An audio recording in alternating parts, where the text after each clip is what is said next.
जन्माला घातली पाहिजे असं वाटतं. आज वाटलं मी सांगितल्यानंतर, अनेक जणांना नाही वाटत आहे, अजूनही वाटतं. आता मी असाच कार्यक्रम एक नोएडामध्ये परवा केला. ते गुप्ताजी होते. ते गुप्ताजी कार्यक्रम संपला मला म्हणले की महाराज, मला काही लोक महाराज म्हणतात भगवे कपडे घालतो म्हणून. मी महाराज नाहीये, मी एक छोटासा सैनिक आहे. त्या गुप्ताजीने मला सांगितलं का माझ्याकडे 60 करोडचा बंगला आहे, जवळजवळ 80 करोडचे शेअर्स आहे, गाड्या आहे, बंगला आहे. मी आज वशियत करायला चाललो होतो, कारण मला 2 स्टंट टाकले म्हणून मी वशियत करायला चाललो होतो, माझ्या मुलांना संपत्ती द्यायला चाललो होतो.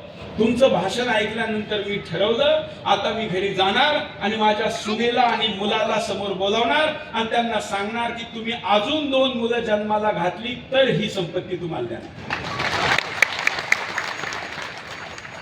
आज माझ्या बरोबर आहे ते लातूरचे आपले कुठे रिपोर्टर जे होते,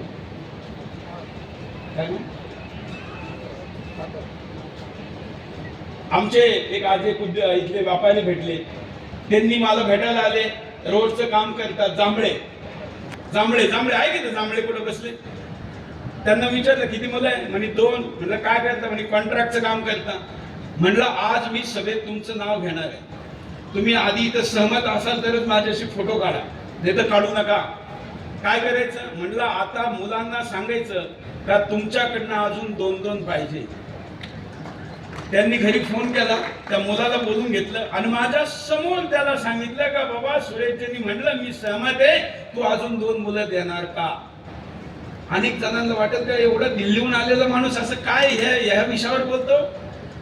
पण हिंदूंची संख्या वाढवण्यासाठी तुम्ही नाही तर कोण वाढवणार, कोण वाढवणार.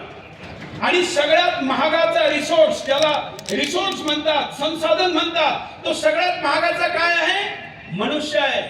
आणि म्हणून जर माणसंच नसतील तर घरं वश पडली, वाडे वश पडले, संपत्त्या चालल्या.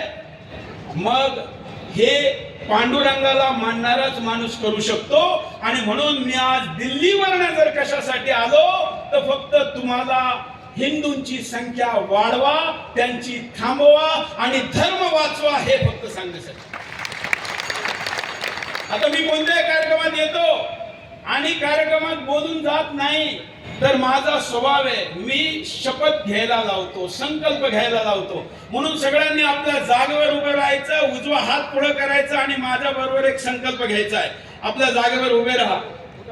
आज हिंदुस्थानाला माहित झालं पाहिजे, सप्ते तर अनेक झाले, परंतु आज एक सप्त्यामध्ये हजारो हिंदूंनी एक राष्ट्र धर्माच्या रक्षणाचा संकल्प घेतला. उजवा हात पुढे करा आणि माझ्या पाठीमागे एकदम वरच्या आवाजात म्हणायचे, शेवटच्या शब्दांनी करायचं, समोर करायचा, आम्ही लातूरचे हिंदू. या मंडपाच्या बाहेर निघाला आवाज. आज हिंदुस्थानला वाचवणाऱ्या महाराष्ट्रातल्या लोकांचे वंशज राष्ट्र धर्माच्या रक्षणाचा शपथ संकल्प घेत आहे, वरच्या आवाजात पाहिजे, आम्ही लातूरचे हिंदू शपथ घेतो, वचन देतो, कोणत्याही स्थितीत राष्ट्र धर्माला पराजित होऊ देणार नाही. त्याच्या रक्षणासाठी जेव्हा बोलावलं जाईल, जिथं गरज पडेल तेव्हा उभे राहू. आम्ही आमचा हा संकल्प पूर्ण व्हावा, सिद्ध व्हावा.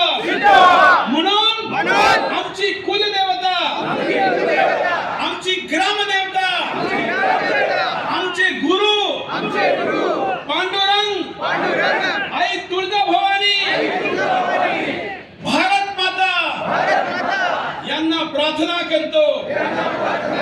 जय दे, विजय दे, विजय दे. आता दोन्ही हात वर उठून माझ्या पाठीमागे 3दा म्हणायचं आहे. पांडुरंगाला मागतोय, आई तुळजाभवानीला मागतोय, त्यामुळे जोर लावून आणि आजचा संकल्प सिद्ध व्हावा यासाठी, कारण ही लढाई आहे आणि म्हणून आशीर्वाद नाही, विजय मागतो. विजय दे, विजय दे, विजय दे. धन्यवाद. खाली बसा. तर आज या कार्यक्रमाला तुम्ही मला बोलवलं आणि मी काही विषय तुमच्या समोर ठेवले, तुम्ही शांत चित्ताने ऐकले, त्याबद्दल धन्यवाद. रामकृष्ण हरी.